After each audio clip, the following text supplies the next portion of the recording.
आज के इस वीडियो में हम न्यूक्लियोफिलिक सब्स्टिट्यूशन रिएक्शंस के बारे में डिस्कशन करेंगे।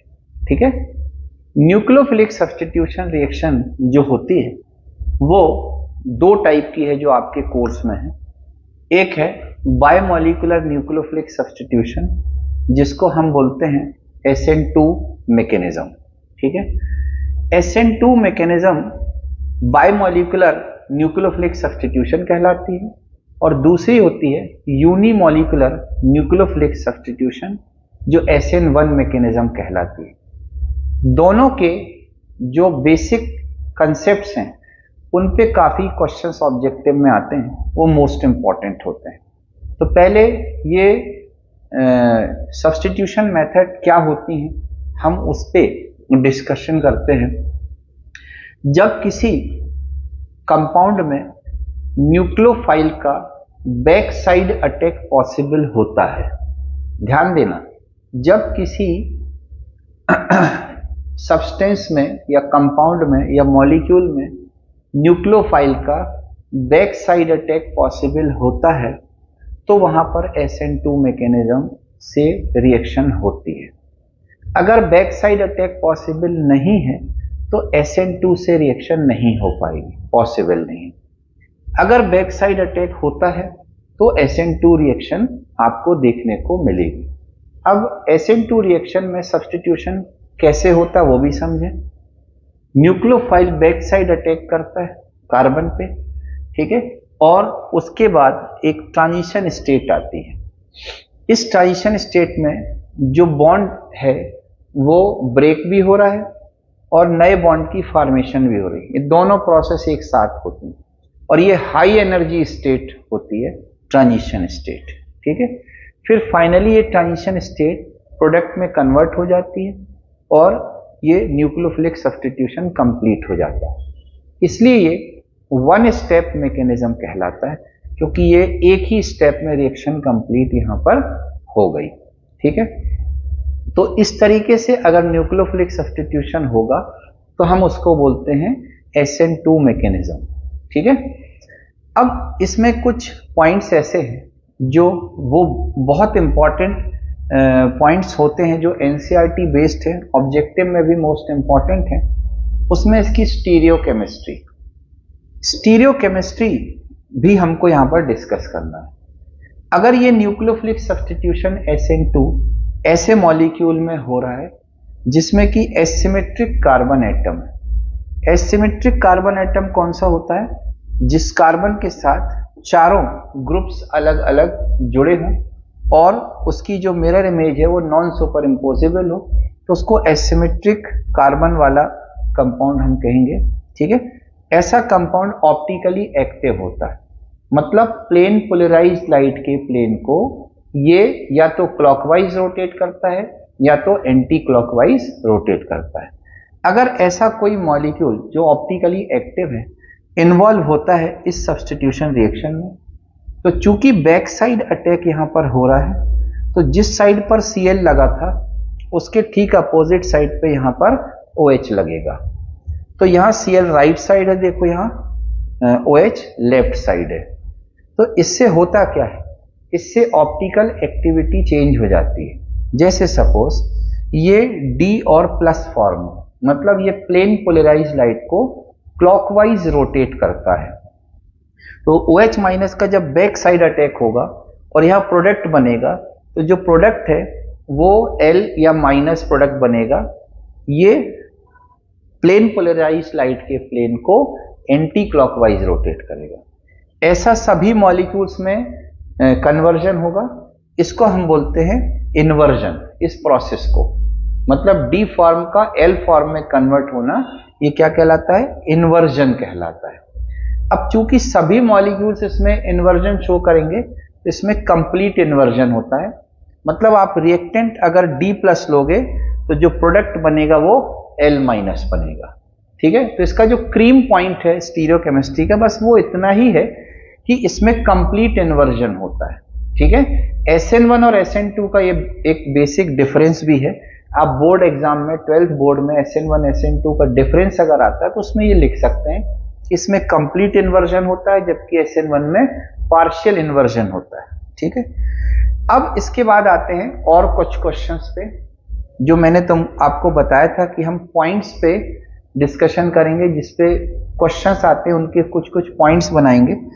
तो इसको अपन लेंगे फैक्टर्स अफेक्टिंग SN2 रिएक्शन, मतलब ऐसे कौन कौन से फैक्टर्स हैं जो SN2 की रिएक्टिविटी पे अफेक्ट डालते हैं। ठीक है, इसमें सबसे पहले रेट लॉ एक्सप्रेशन जो है वो आपके लिए एक मोस्ट इंपॉर्टेंट पोर्शन होगा। रेट लॉ एक्सप्रेशन जो होता है इसका, वो ये दिया हुआ है, नीचे लिखा हुआ है मैंने, रेट इज इक्वल्स टू के concentration of nucleophile into concentration of substance. चूंकि ये स्लो स्टेप में यहां पर ये दोनों इन्वॉल्व हैं, इसलिए ये रेट के एक्सप्रेशन में भी इन्वॉल्व रहेंगे। ठीक है, अब इनकी जो पावर टर्म होती है रेट लॉ एक्सप्रेशन में, कॉन्सेंट्रेशन की पावर टर्म जो होती है उसका समेशन ऑर्डर ऑफ रिएक्शन कहलाता है। काइनेटिक्स चैप्टर में आप इसको पढ़ोगे। तो यहां पर 1 है और यहां पर 1 है, तो ये 1 + 1 2। इसका मतलब इसकी जो ऑर्डर होती है SN2 मैकेनिज्म की, वो सेकेंड ऑर्डर होती है। ठीक है, ये भी ऑब्जेक्टिव में बहुत इंपॉर्टेंट एक क्वेश्चन होता है, इसका रेट का एक्सप्रेशन और इसकी ऑर्डर ऑफ रिएक्शन, और इसकी स्टीरियोकेमिस्ट्री भी एक इंपॉर्टेंट क्वेश्चन है, जो करेक्ट स्टेटमेंट, रीजनिंग इन सब में आएगी। अब इसी में आपने अर्हीनियस इक्वेशन जब पढ़ा होगा काइनेटिक्स में, तो एनर्जी लेवल डायग्राम, तो इसका एनर्जी लेवल डायग्राम क्या होता है ये आपके सामने बना हुआ है। इसमें y एक्सिस पे हमने एनर्जी ली है और प्रोग्रेस ऑफ रिएक्शन ये x एक्सिस पे ली। रिएक्शन की प्रोग्रेस के साथ साथ यहां पर एनर्जी के क्या चेंजेस आए हैं ये अपन ने शो किए। तो आप देखो, ये रिएक्टेंट है, ये प्रोडक्ट है।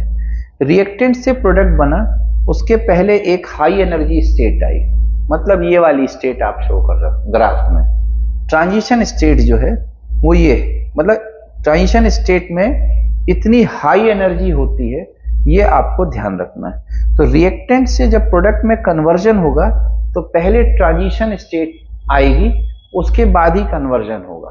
तो ये ट्रांजिशन स्टेट जो ये है, ये हमने ग्राफ में यहाँ पर शो की।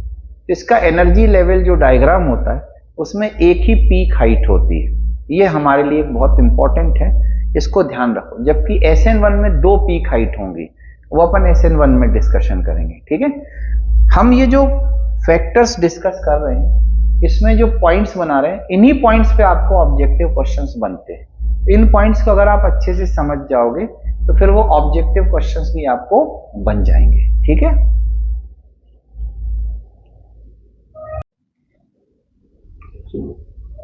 तो हमने ये देखा कि जो SN2 रिएक्शन होती है उसमें रेट ऑफ रिएक्शन किस पे डिपेंड करती है, न्यूक्लियोफाइल के कॉन्सेंट्रेशन पे और सब्सटेंस के कॉन्सेंट्रेशन पे, दोनों पे डिपेंड करती है। तो अगर न्यूक्लियोफाइल का कॉन्सेंट्रेशन हाई होगा और एक स्ट्रॉन्ग न्यूक्लियोफाइल इन्वॉल्व होगा रिएक्शन में, तो SN2 रिएक्शन की रिएक्टिविटी ज्यादा होती है। ठीक है, अब इस पॉइंट पे क्वेश्चन कैसा बनेगा, थोड़ा सा उसको अपन देखें। एक एग्जांपल मैंने बोर्ड पे लिखा हुआ है इसके लिए। Strong nucleophile present in high concentration favour SN2 reaction.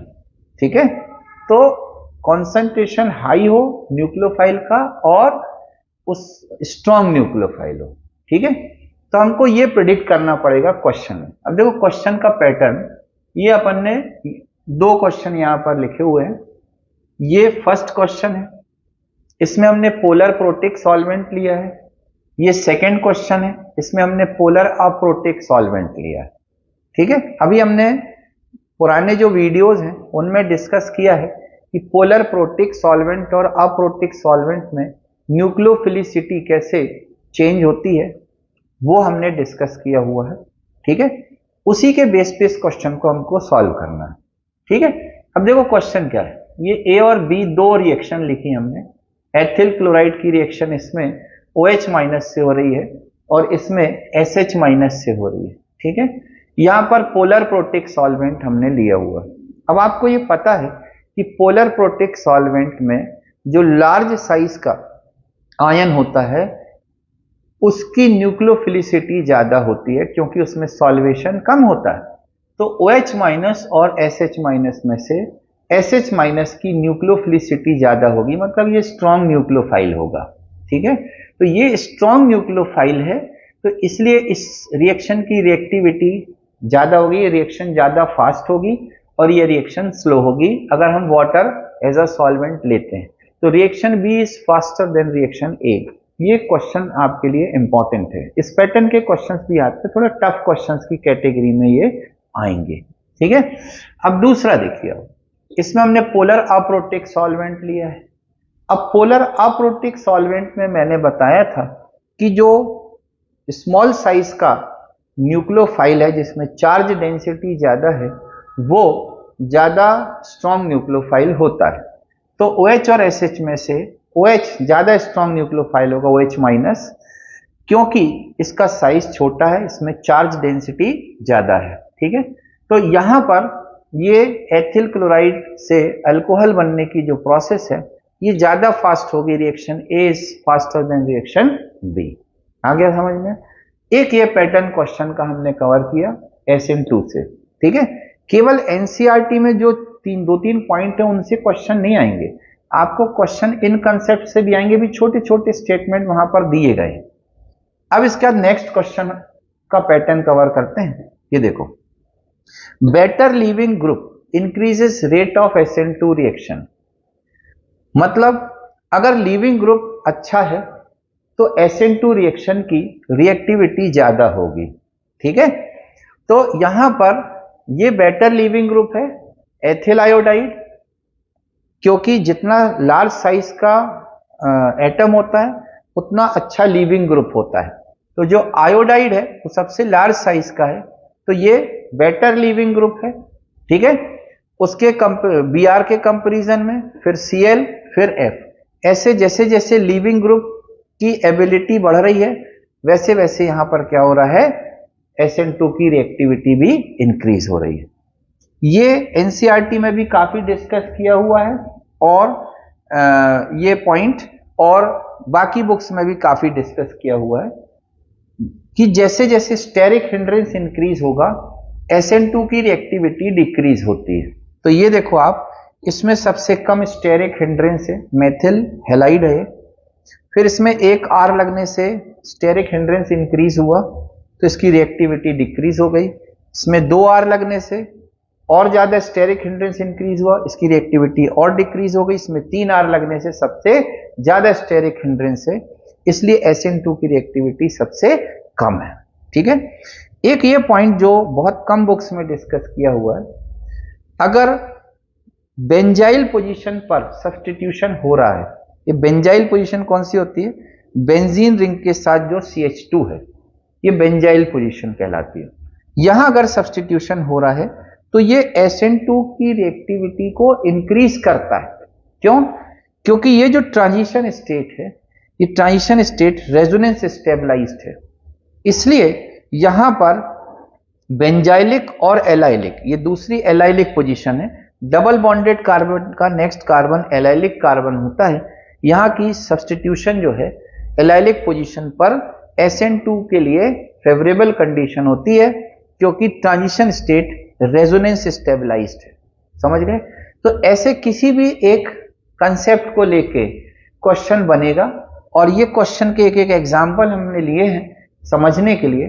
तो अगर जैसे मान लो बेंजिल पोजीशन का सब्स्टिट्यूशन है और ये एल्किल ग्रुप के पोजीशन के सब्स्टिट्यूशन है, तो उसमें बेंजिल का जो सब्स्टिट्यूशन है उसकी प्रायोरिटी, उसकी रिएक्टिविटी ज्यादा होगी बजाय इनके। तो ये सबसे पहले आएगा बेंजिल और एलिल, फिर उसके बाद ये आएंगे, ये हमको ध्यान रखना है।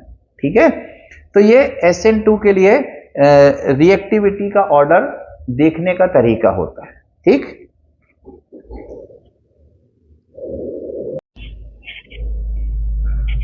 अब इसके बाद ये जो नेक्स्ट पॉइंट है इसमें हम ये देखेंगे कि SN2 की रिएक्टिविटी एक और कंपाउंड में काफी ज्यादा होती है। कैसा कंपाउंड है वो? जिसमें कि अल्फा पोजीशन पे एक दूसरा एटम हाई इलेक्ट्रोनेगेटिव एटम जुड़ा हुआ है।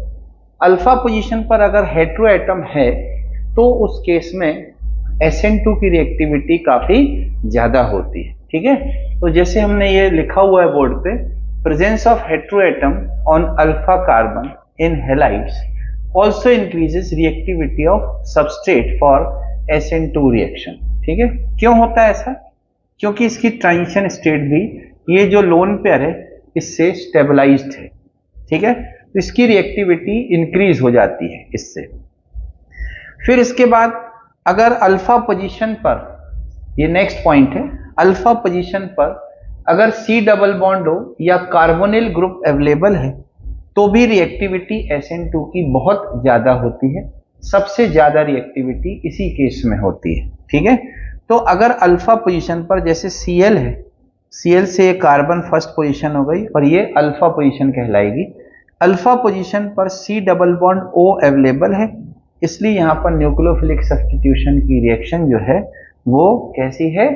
काफी फास्ट होती है। SN2 की रिएक्शन काफी फास्ट होती है। ठीक है, अब ओवरऑल अभी अपन ने जितना भी SN2 का ऑर्डर लिखा है, ठीक है, NCERT बेस्ड और NCERT से बाहर का, उसका एक कंप्लीट ऑर्डर जो है वो अपन यहाँ पर लास्ट में देखेंगे।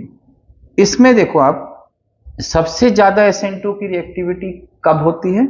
जब अल्फा पोजीशन पर C डबल बॉन्ड O हो। फिर सेकेंड नंबर पे क्या आता है? जब अल्फा पोजीशन पर हेट्रो एटम हो। ठीक है, फिर बेंजिल पोजीशन हो या फिर एलिल पोजीशन हो